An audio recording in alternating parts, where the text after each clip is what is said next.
learn English grammar, new concept, new things. See what is new today? New means one sentence is there. Just only find the one word substitution of given phrase.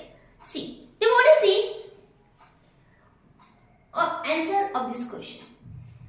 Whom one play a game for pleasure and not professional. पहा असा कोण व्यक्ती आहे, अशा व्यक्तीला काय म्हणायचं जो की थोडं प्रोफेशनल म्हणून खेळत नाहीये, जस्ट ओनली प्लेजर म्हणून खेळतो. त्यासाठी आपल्याला ऑप्शन पाहिजे.